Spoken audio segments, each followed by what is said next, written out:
What's on, ladies and gentlemen? My name's Ross, I like games, and today we're going to be taking a look at a brand new mechanic in the Transformers trading card game. You see, yesterday I gave you the reveal of Wave 3, and I told you that although we knew Micromasters were coming, we had no information about Micromasters. Now, it turns out one of them should have been on the IGN reveal, but it wasn't, and then it was put up there, etc. For anyone wondering, that's the reason it wasn't initially in my reveal, but it's there now, ladies and gentlemen.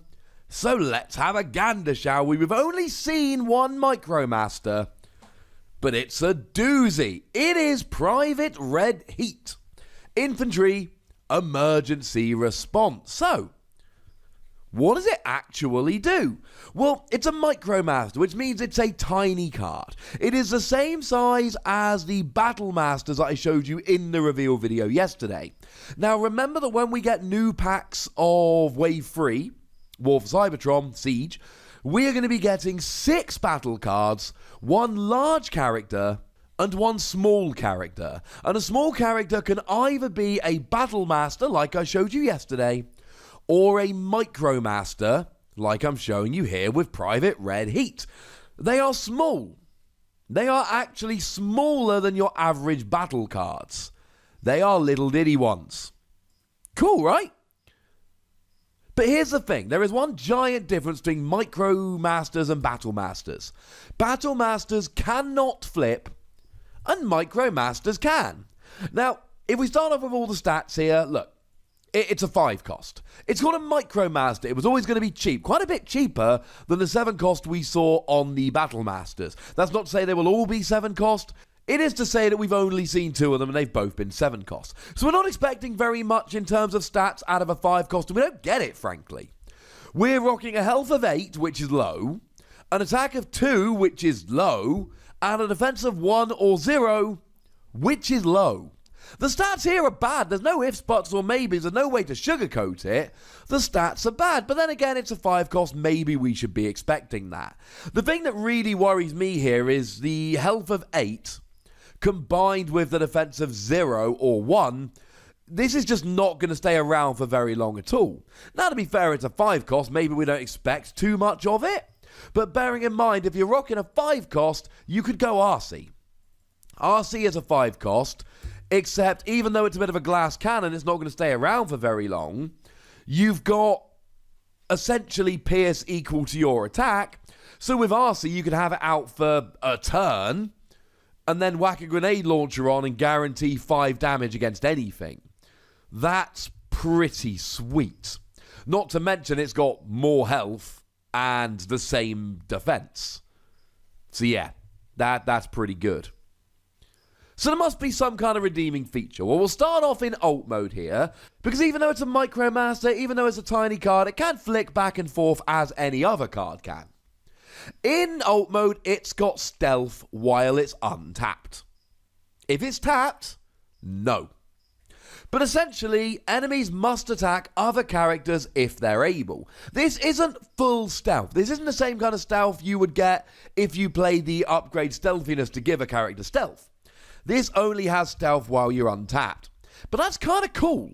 It basically means that your opponent cannot go after this at the beginning of the game. Because you start off in alt mode, and you're untapped, and your opponent cannot go after this. They're just not allowed. Now, when you're tapped, the stealth runs away. So let's say you got 3 characters, and 2 of them are tapped, including this. Your opponent could go after the other tapped character or this. Your stealth is only while untapped. But like I've said, what this means is, at the beginning of the game, your opponent cannot go after you. It gives you that extra level of protection, which could actually be better than something like stealthiness, because stealthiness can be removed with something like vaporize, and also, you've got to actually find and attach it, whereas this is always there. So the good news is you can keep it out on the field. It's got a bit of protection. But bearing in mind, we've said it's a very weak character, we need something more than you can keep this weak character on the battlefield in order for us to get excited. Well, good news! Because we can flick into bot mode. And in bot mode, ladies and gentlemen, we're pretty happy about this. Now, it's got a new type of skill. And it says, scrap a white card from your hand, so a card of at least one white icon. Choose 2 of your characters and swap all of their upgrades. Cool. So basically, instead of attacking, you tap this and then you swap a bunch of upgrades on your characters. Here's the thing which is really important. This is not instead of attacking. This is tapping a character. Remember, during your turn, you may play an action, play an upgrade, flip one of your transformers to its other mode, and then finish by attacking. This adds in a 4th option, and there was a really nice article on the Facebook page today which went through this and confirmed it. Basically, this adds a 4th thing. You can still play an action, you can still play an upgrade, you can still flip a transformer, but now you have a 4th option, which is using this ability. Cool. It is called a tap ability, incidentally. That's what it's called. And you can do this during your turn and then attack with another transformer. This could be really, really fun. Now, it also means you're basically using 2 characters in one turn.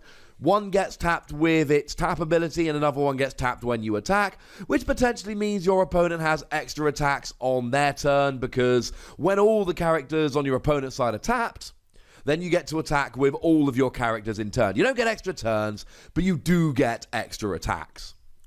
So the thing is, you've got to really make something of this. You're essentially giving up an attack to do this, because the character ends up tapped early rather than waiting around to attack. The thing is, this is a very, very, very weak character.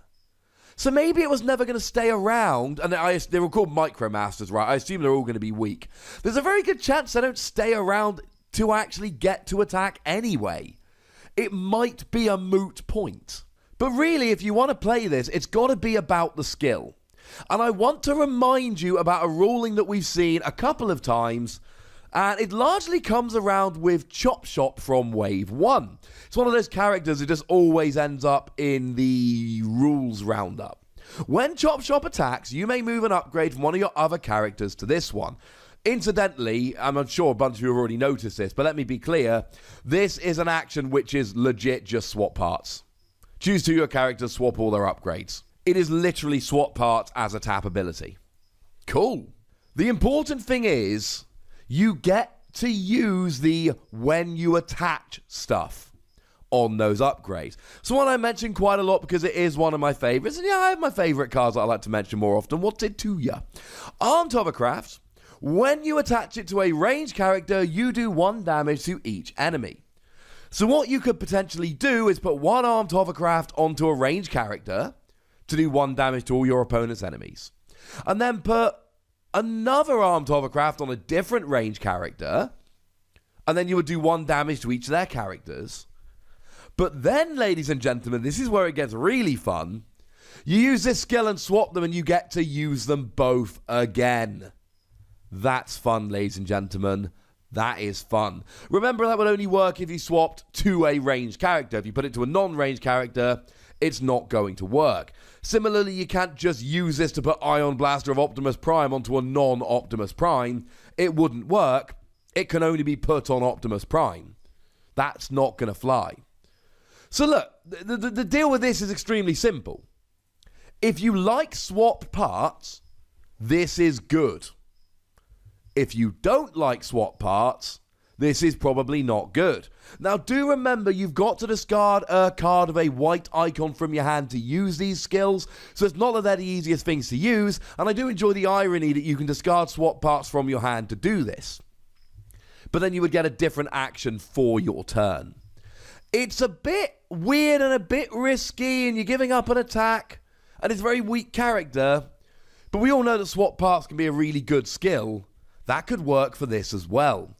Now, I should mention it is a specialist here, which means that you do get access to Field Communicator. You get other cards, but Field Communicator is my favorite. Now, this is especially good here because Field Communicator, when you attach it to a specialist, you scrap the top card of your deck and you may play it.